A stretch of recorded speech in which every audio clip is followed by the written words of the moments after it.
The ground trembled like the earth itself was splitting apart. Hooves pounded the soil in a deafening thunder, a storm of muscle and steel charging with unstoppable fury.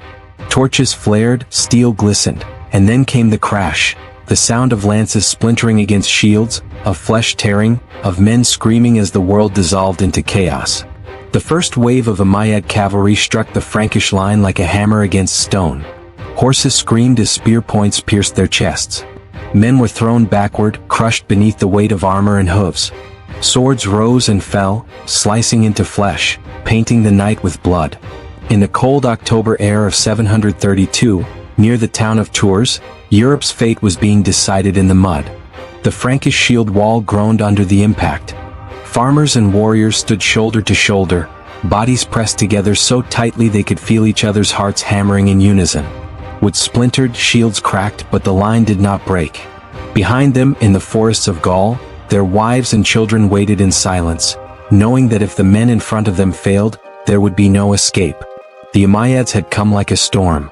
For a century they had carved their empire with the edge of the sword, across deserts, over mountains, through seas. Kingdoms that once thought themselves eternal had fallen like dry leaves before the wind. The Visigoths of Spain crushed, cities burned, crowns toppled. Now their horsemen thundered into Gaul, blades flashing in the torchlight, eyes glinting with the certainty of destiny. To them, the Franks were nothing more than another obstacle, another people who would fall beneath the tide of empire. But the tide crashed against an immovable wall. Charles Martel's men dug in their heels, spears braced, shields locked. The roar of cavalry became the scream of broken lances, the cries of horses collapsing into the mud, the choking gasps of men trampled underfoot. Every impact rattled through bone and shield, but the line endured. Through the smoke and chaos, blood soaked the earth until the fields of Tours became a sea of red. Men screamed prayers and curses, their words swallowed by the unending clash of steel.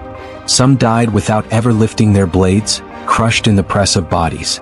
Others fought with the desperation of men who knew that behind them lay not just their homes, but the survival of their faith, their land, their future.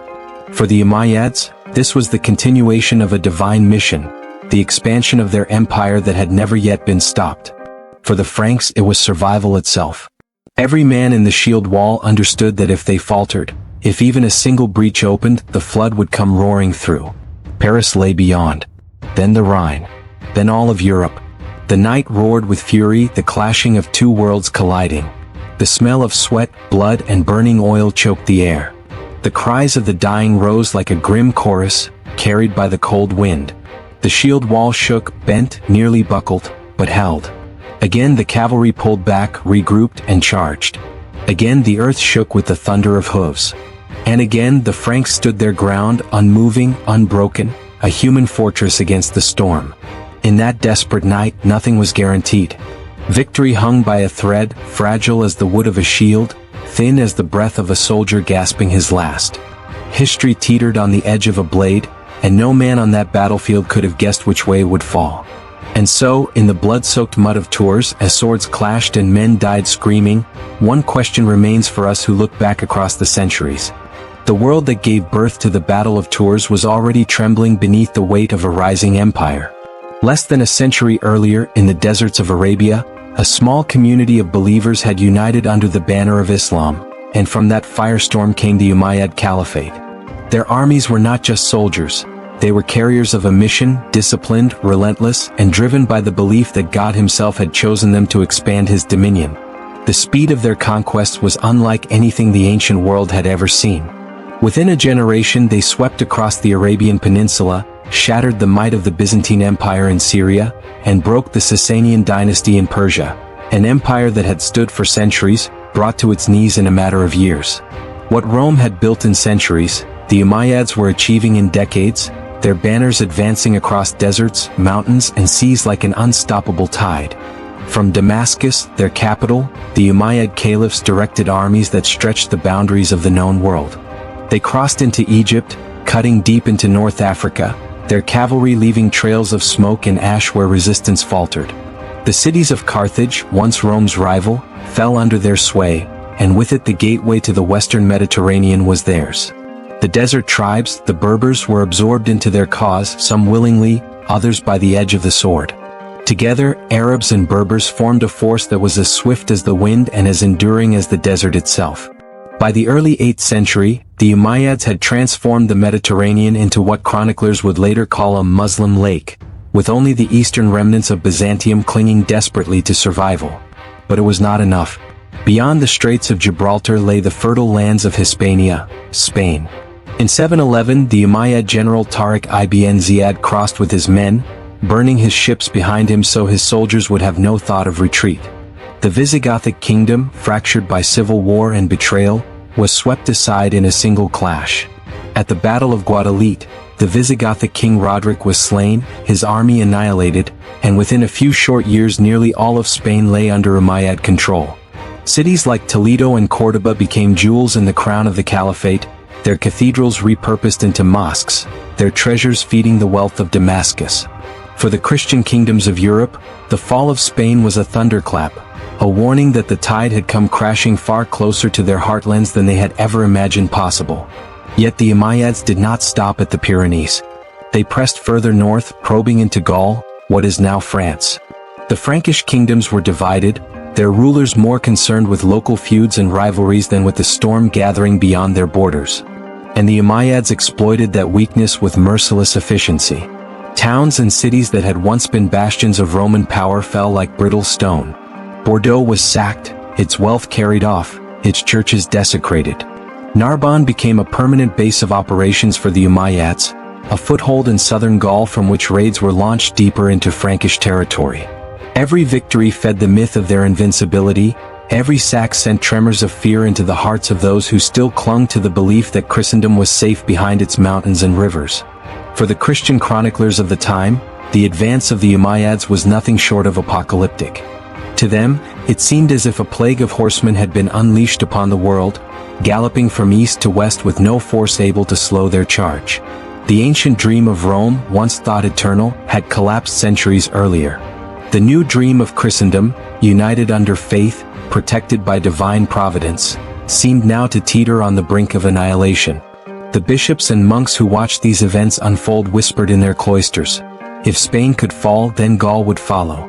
If Gaul fell, then nothing would remain to stop the crescent from rising over Rome itself. And if Rome fell, what would remain of Europe's soul?" The tension was not just military, it was spiritual. Christianity, still young compared to the ancient faiths it had replaced, found itself staring into the abyss. Its holiest lands in Jerusalem had long since fallen to the Caliphate.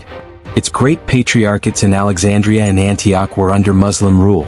Constantinople, the jewel of Byzantium, had already withstood sieges by Umayyad armies wielding terrifying new weapons, Greek fire blazing against Arab fleets in the waters of the Bosporus. Christendom's frontiers were crumbling, its strongholds flickering like candles in the wind. Now Western Europe stood alone, unprepared, disunited, and vulnerable. If the Umayyad advance was not stopped, the faith itself risked being erased from history, remembered only as a brief flame extinguished by the relentless tide of conquest. And so the stakes of 732 were laid bare. This was not merely a clash of armies on a distant field. This was the weight of civilizations colliding, the future of Europe trembling on a knife's edge. To the warriors who would soon lock shields on the plains of Tours, the danger was immediate, survival. But to history the danger was existential. For if the crescent broke through, the cross might vanish from the map of Europe forever. Out of the shadows of disunity rose a man who would become the wall against the storm. Charles, later called Martel, the Hammer. His birth gave no sign of greatness. He was the illegitimate son of Pepin of Herstal, a nobleman who ruled the Frankish kingdom in everything but name. In a world where legitimacy was everything, Charles was marked as an outsider from the start, a boy many expected to be cast aside, his life consigned to obscurity. Yet history often chooses unlikely champions. When his father died and rivals fought for power, Charles clawed his way to the top not through birthright but through sheer force of will, his sword carving his claim to authority. By the time the Umayyad threat spilled into Gaul, Charles was already hardened by years of civil war and rebellion. He was not a king, the Frankish crown sat on the head of a powerless puppet, but Charles held the real reins of power and with them the fate of his people. What set Charles apart was not merely his ferocity, though he was known to be ruthless in battle and uncompromising in rule. it was his understanding of war itself. The Umayyads were masters of cavalry, swift riders sweeping into battle, their momentum crushing any who dared resist. They had shattered Visigothic Spain with thunderous charges, their horses scattering infantry like chaff before the wind. Most commanders in Gaul would have tried to meet cavalry with cavalry, a contest of speed against speed, of riders against riders. But Charles was not most commanders. He studied his enemy, understood the weight of their charge, and saw in it both power and weakness. Horses were unstoppable in motion, but vulnerable when denied the open ground they needed. Cavalry could smash through unprepared infantry, but against a wall of discipline, against men who refused to break ranks, their advantage could become their downfall. And so Charles forged his army not as a mirror of the Umayyads, but as their opposite. He built not a fleet of riders but a fortress of men. Heavy infantry, armored and disciplined, drilled to hold their ground no matter the cost. He knew that victory would not come from matching the enemy's speed, but from breaking it, from turning their momentum into chaos. His men were not professional soldiers in the way Rome had once fielded legions. They were farmers, peasants, freemen called from their fields. Yet Charles turned them into something more. Through discipline, training, and iron resolve, he created a shield wall that could withstand the fury of the Umayyad cavalry. Every man in that line knew his life depended not only on his own courage, but on the brother to his left and the brother to his right. One break, one gap, and the line would collapse. But together, shoulder to shoulder, they became as immovable as stone. This was more than a tactical choice, it was a philosophy. Charles was not simply building an army, he was building unity. The Frankish kingdoms had long been fractured, their lords more interested in feuds and ambition than in common defense. But Charles brought them together under one banner. He wielded not just the hammer of war, but the hammer of necessity. Every noble, every freeman, every warrior understood. If they did not stand together, they would fall apart, one by one, consumed by the tide sweeping northward. And so, for the first time in a generation, Gaul stood united.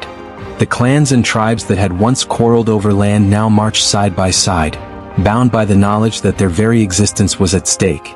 Charles himself was no distant commander. He was known to ride among his men, to be seen at the front, his presence as much a weapon as his strategies. Chroniclers describe him as a man of immense authority, his voice carrying over the din of campfires, his orders obeyed without question. In a world where kings had grown weak and distant, Charles was the iron spine his people needed, a leader who fought not for ceremony or title but for survival. His men did not call him king, but they followed him as if he were one. And when whispers spread of the Umayyad advance, when news of burning towns and fallen cities reached Frankish ears, it was Charles who calmed the storm. He promised his people not just resistance but victory. Yet the burden on his shoulders was immense. He faced not merely an enemy army but an empire. The Umayyads had resources stretching across continents, from the sands of Arabia to the shores of the Atlantic. They had wealth, experience, and momentum. Charles had none of these. What he had was resolve, and an unshakable faith that discipline could hold where chaos would fall. As the armies marched toward Tours, Charles prepared his men for the test of their lives. He knew what awaited them: wave after wave of cavalry, thundering hooves crashing against their shields, swords and lances striking with the force of an avalanche. And yet he trusted that the wall he had built, not of stone but of men, would stand. When the sun rose over the fields of Tours, Charles the Hammer stood not as a king, but as something far greater, the defender of a continent. The illegitimate son who had clawed his way to power was about to face the greatest test of his life, and in doing so, carve his name into the memory of Europe forever. October 732. The wind cut sharp across the plains near Tours, carrying with it the smell of smoke from villages already plundered and the metallic tang of blood from earlier skirmishes. The fields were damp with autumn rains, the soil soft beneath the boots of men who had been waiting in grim silence for days. Across the plain, two armies stared at one another, their camps separated by little more than distance and tension. On one side, the Umayyad host, veterans of countless raids and battles, horsemen who had thundered across North Africa and Spain with unstoppable speed. Their banners, marked with the crescent, snapped in the biting wind. On the other side, Charles Martel's army of Franks, farmers turned fighters, peasants and nobles alike, bound together not by conquest but by necessity. They stood in a solid line, shields braced, spears angled outward, their faces pale in the morning frost but resolute. The silence before the storm was as heavy as iron, each side waiting for the other to strike. It was the Umayyads who moved first. Abd al-Rahman, their commander, knew his strength lay in momentum. He unleashed his cavalry, lines of armored riders surging forward with terrifying speed. The ground shook beneath the thunder of hooves, the sound like rolling thunder gathering strength as the riders closed the distance. Lances leveled, blades drawn, they bore down on the Frankish line with the force of an avalanche. To most armies of the age, such a charge was death. Infantry scattered like dry leaves before the storm, trampled under horses and torn apart by steel. But Charles's men did not break. They locked shields, their formation holding like the wall of a fortress. Spears thrust outward, catching horses in mid-charge, dragging riders from their saddles. The impact was cataclysmic, shields buckled, men staggered, but the line did not collapse. The Umayyad cavalry struck again and again, waves of riders crashing against the Frankish shield wall, but still the defenders stood. The battle devolved into a brutal stalemate. For hours, the plain echoed with the clash of steel and the cries of the wounded. The Frankish infantry fought with grim determination, their discipline holding even as their arms grew numb from the weight of their shields. The Umayyad cavalry wheeled back and charged again, their speed and ferocity unmatched, but each assault was met with unyielding resistance. Bodies piled high where horses had fallen, where men had been cut down in the press. The battlefield became a sea of corpses, the ground slippery with blood. Neither side yielded. The Franks, bound shoulder to shoulder, refused to give ground. The Umayyads, driven by pride and the weight of past victories, pressed forward again and again. Yet as the sun arced across the sky and shadows lengthened, neither side had gained the upper hand. The stalemate might have continued, but battles often hinge on a single moment, a single man's fate. Late in the day, amidst the chaos of the melee, Abd al-Rahman was struck down. Accounts differ. Some say he was surrounded and cut down by Frankish spears, others that confusion in the press of battle left him exposed. But the result was the same. The commander of the Umayyad host fell, his death spreading uncertainty like a contagion through the ranks. Without their leader, the coordination of the cavalry faltered. What had been relentless waves of assault turned ragged, their rhythm broken. The Frankish line, bloodied but unbroken, sensed the shift. What had seemed like an endless tide began to waver, and in that hesitation, the balance of the battle turned. As night fell, the plain was a wasteland of broken bodies and abandoned weapons. The torches of the Umayyad camp flickered in the distance, but something was different. The riders who had seemed invincible were now restless, uncertain. Under the cover of darkness, without their commander to guide them, the Umayyads withdrew. Quietly, cautiously they pulled back from the field, their losses too heavy, their spirits shaken. When dawn rose over Tours the next morning, Charles Martel and his men stood alone upon the battlefield. The shield wall had held. The tide had been stopped. The hammer had delivered his blow. For the Franks, it was more than a victory. It was proof that the unstoppable could be stopped, that the tide of conquest that had swept from Arabia to Spain could be turned back by discipline, unity, and resolve. For the Umayyads, it was a shock unlike any they had faced in a century of conquest. Their cavalry, once thought invincible, had been blunted by men who refused to run. The field belonged to Charles, and with it, the memory of that day would echo for centuries. But in the silence after the battle, as crows circled above the dead, one question lingered: had Europe truly been saved, or was this only the first pause in a war that would rage on? The battlefield of Tours did not end with the clash of swords or the retreat of the Umayyad cavalry. Its echoes carried far beyond the blood-soaked fields of 732, reverberating in chronicles, in sermons, and in the shaping of European identity itself.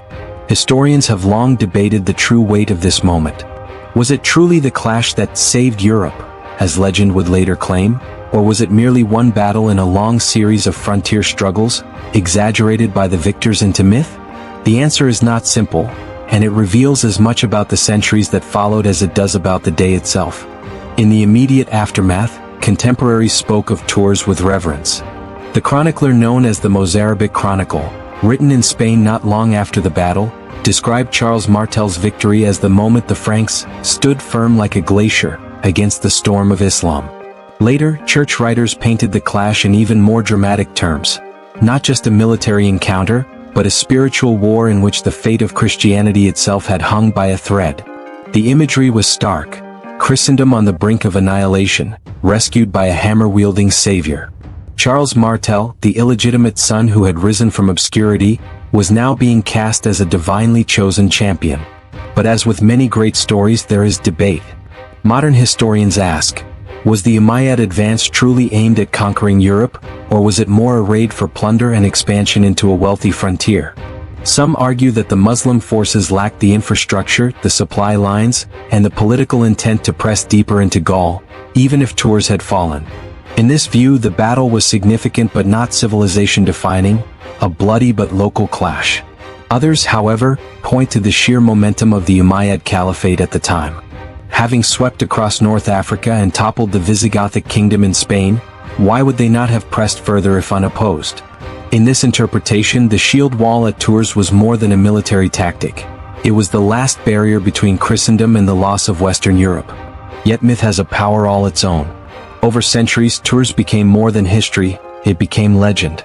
Medieval chroniclers, writing generations later, referred to it as the battle that preserved Christianity in the West.